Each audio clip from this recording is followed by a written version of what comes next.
लोगों की brain wash कर रहे हैं मंदिर के नाम पर। ये लोग ठग हैं, ठग नंबर 1। अर्नब गोस्वामी वहाँ चैनल पे बैठ के दहाड़ता है, नंबर 1 का कायर। उसको हम पत्रकार मानते नहीं, उसको एंकर हम मानते नहीं।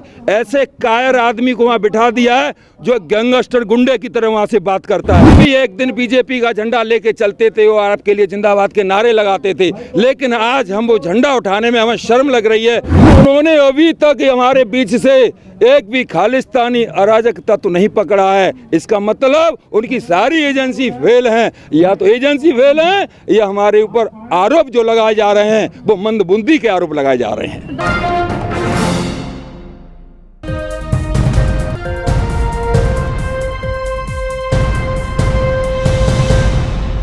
कानून पर सुप्रीम कोर्ट ने और सरकार ने रोक लगाई। सरकार भी कह रही है कि हम 1.5 साल तक रोक लगा देंगे, उसके बाद हम ये जो टाइम पीरियड है वो बढ़ा भी सकते हैं। फिर भी आप लोग नहीं मान रहे हैं। सरकार एक्चुअली में इसका हल चाहती नहीं है। सरकार ने आम आदमी को, किसान को तो एक फुटबॉल बना लिया है, जो फुटबॉल ग्राउंड के अंदर चारों तरफ से प्रधानमंत्री जी हमको पैर की ठोकर मरवा रहे हैं और ये रियल में गोल करना नहीं चाहते हैं। गोल हो गया। गोल का मतलब हमारी मांगें इन्होंने मान ली।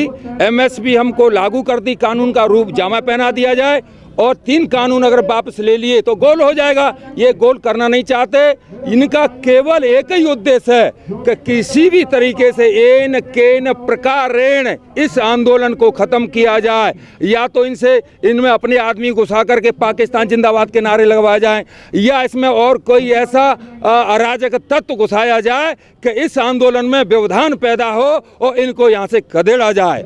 लेकिन हम किसान, पूर्व सैनिक, सभी लोग मजदूर बहुत योग्य हैं, समझदारी से काम ले रहे हैं, क्योंकि सामने जो खड़े हुए हैं वो आज गोरे अंग्रेज नहीं हैं। आज सामने जो खड़े हुए हैं हमारे ही भाई हैं। पुलिस में तो हमारे भाई, आर्मी में तो हमारे भाई, हमारे बेटे, हमारे बच्चे।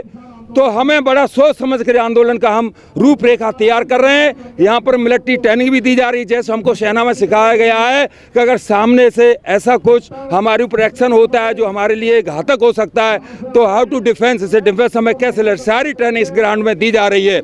और मोदी जी से हम ये निवेदन करना चाहेंगे कि हम भी एक दिन बीजेपी का झंडा लेके चलते थे और आपके लिए जिंदाबाद के नारे लगाते थे, लेकिन आज हम वो झंडा उठाने में हमें शर्म लग रही है। और ये भी शर्म लग रही है कि जिसका झंडा लेके हम चलते थे आज हम सब लोग उसके खिलाफ हुए हैं। उनको इस पर आत्ममंथन करना चाहिए और देश को, एक राजा को, प्रजा को अपने पुत्र के समान देखना चाहिए। लेकिन आज जिस तरह से हमारे लगभग 70-80 किसान खत्म हो गए, प्रधानमंत्री जी ने एक दिन शोक संवेदना व्यक्त नहीं की है। इससे साबित हो रहा है कि हमारे प्रधानमंत्री जी के दिल में दया धर्म की नाम चीज नहीं रही है। और जिस मानव के अंदर दया धर्म नहीं रहा उस मानव की तुलना हम जानवर से भी नहीं कर सकते हैं।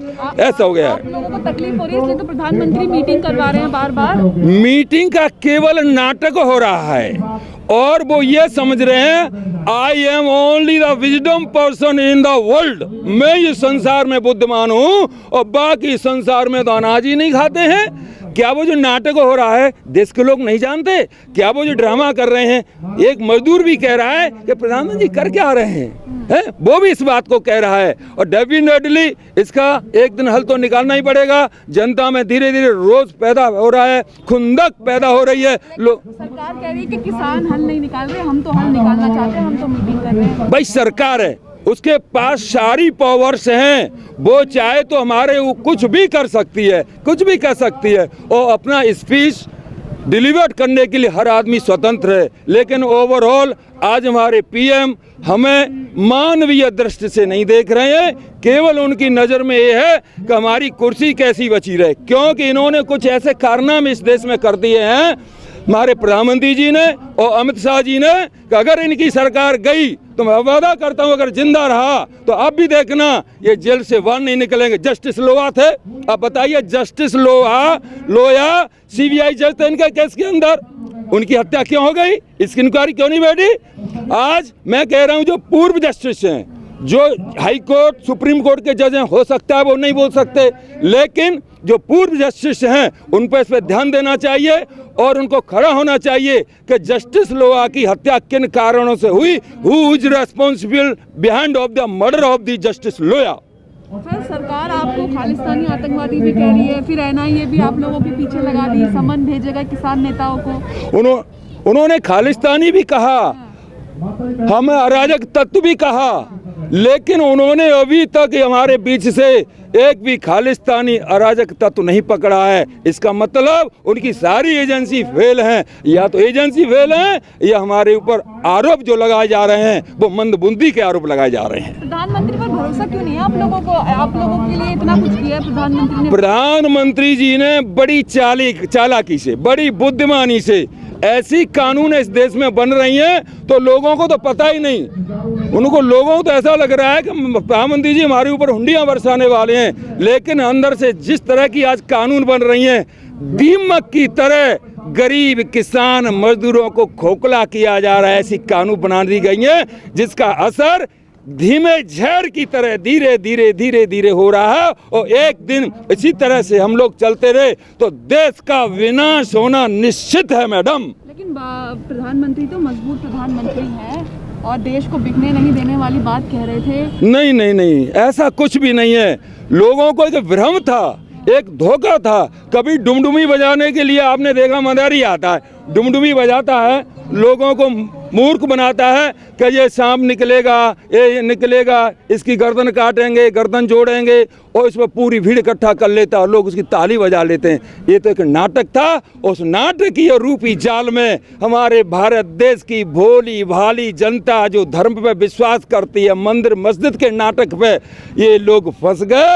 अब तो वही हो गया जैसे कहते हैं कि वो आएगा जाल डालने वाला, और कबूतर आपस में कहते हैं कि देखो बहेली आएगा, जाल बिछाएगा और दाना डालेगा, फंसना मत। बहेली आता है, दाना डाल लेता है और उसके बाद हम फिर फंस जाता है। इसी तरह से उस बहेलिया के जाल में हम सब लोग कबूतर की तरफ फंस गए हैं। और 26 जनवरी परेड के लिए सरकार कह रही है कि आप लोग मान जाइए, क्यों व्यवस्था खराब करने की कोशिश कर रहे हैं? नहीं, 26 जनवरी हमारा राष्ट्रीय पर्व है, गणतंत्र दिवस है, हम शान से मनाते आए हैं और उसी शान से मनाएंगे और पूर्ण रूप से under the discipline law and order का पालन करते हुए हम यहाँ से मार्च करेंगे और बड़ी शान के साथ में तिरंगा लेकर के और जनगण मन अधिनायक जय भारत भाग्य विधाता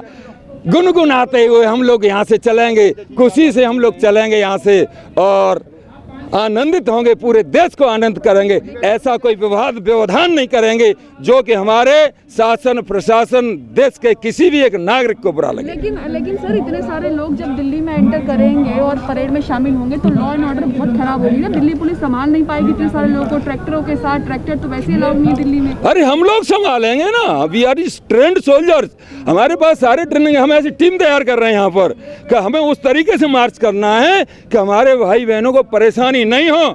और 26 जनवरी को अगर एक दिन परेशानी भी हो जाए तो भारतवासी इतना बोल्ड डिटरमाइंड पर्सन है, he will face all the challenges स्क्वायरली without any hesitation. मान जाइए ना सर, कानून पे पीछे हट तो गई है सरकार, अब रद्द थोड़ी करेगी, किसानों को भी तो फायदा हो रहा है। ये एक दूसरा है, ये दूसरा जाल बिछाया जा रहा है कि 1.5 साल के लिए मान जाइए, पब्लिक ठंडी हो जाएगी जब तक हमारे वहाँ के चुनाव निकल जाएंगे पश्चिम बंगाल के और जो दूसरे राज्य में चुनाव है। इनका मेन मकसद है 1.5 साल को ठंडे हो जाएं, इनके तंबू खड़ जाएं।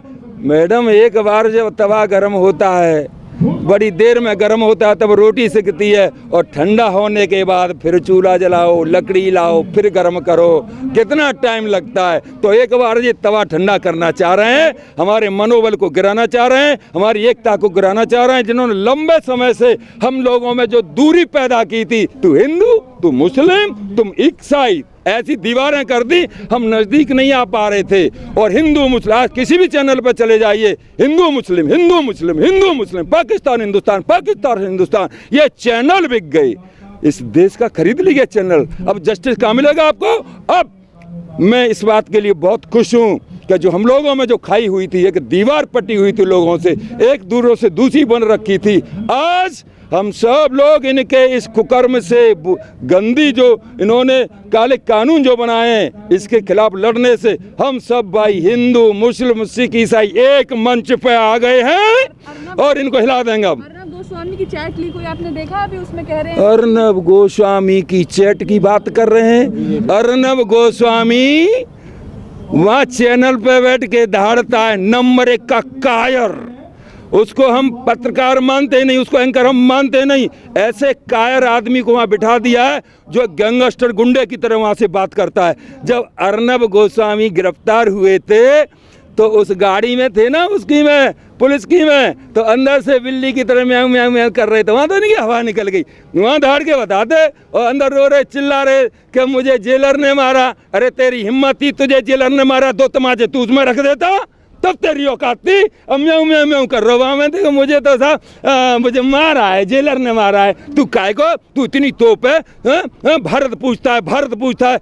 फिर तूने उस जेलर को क्यों नहीं पूछा कि मुझे क्यों मार रहा है? अर्नब गोस्वामी कायर किस्म का आदमी है, लेकिन कुर्सी पे जाके दहाड़ना एक अलग बात है और मैदान जंग लड़ना एक बात है। हमने सोल्जर किसी भी तूफान को ले, किसी भी आग को ले आइए, हम फेस करेंगे सारी चैलेंजों का। अच्छा, मोहन भागवत कहते हैं कि किसान आंदोलन खत्म कर दें, राम मंदिर में अड़ंगा हो रहा है, हमें चंदा लेने में परेशानी हो रही है, राम मंदिर ऐसे नहीं बन पाएगा।